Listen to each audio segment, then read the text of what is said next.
maanta waa maalin weyn waa maalin kale oo runtii Muqdisho aragtay ay ku sugan tahay xaalad aad iyo aad u wanaagsan oo ay ka dhacayso munaasabad qaali ah oo horumar dhinaca dimuqraadiyadda iyo doorashooyinka la xiriirta ah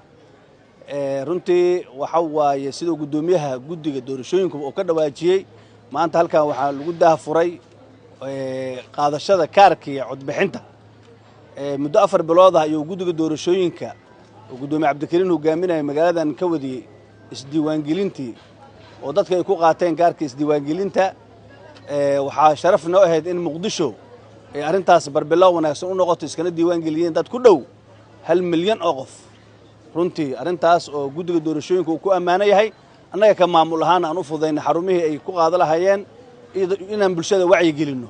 maanta waxa la soo gaaray stage kale oo kii ka duwan oo ah stage-kii kaar qaadashadii waxa ku xigi doona dabcan in la codeeyo markaan oo loo dareero maxaan ku dheelahay xarumihii codbixinta sidii shacabka Muqdisho ay ku soo saaran lahaayeen madaxda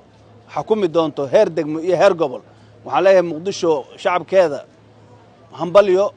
waxaan ugu baaqayaa inaad u soo baxdiin qaadashada kaarka gaar ahaan dadkii isdiiwaan geliyay ururada siyaasadeed ee magaaladan joogaan ee guddiga u diiwaan gashana waxaan ugu baaqayaa doorkiina la soo gaaray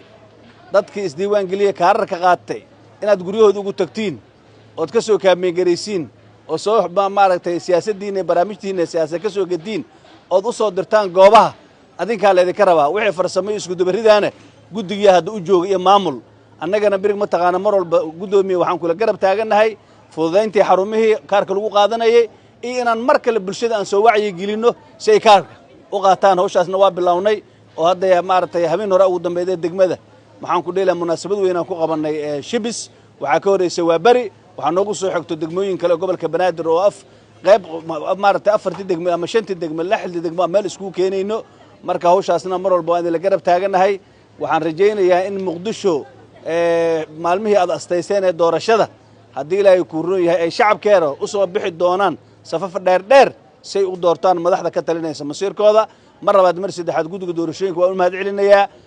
waxaan rajaynayaa guul inay ku dhamaato arintii oo madaxweynaha jamhuuriyadda federaalka Soomaaliya madaxweyne dal xureey oo runtii u istaagay muddo 3 sano oo wada ah wadankan inuu ka gudbo siyaasadda qofaysan wadankan inuu u gudbo siyaasad ku salaysan aragti iyo mabaadi iyo qorshayaal siyaasadeed ay ku metelayaan ururo siyaasadeed iyo axsaab siyaasadeed taas ayaana Soomaaliya u keeni karto horumar iyo baraare mar labaad guuleysta waa gudoomiye waa maasan tahay waana programkana uu noo daafuray yahay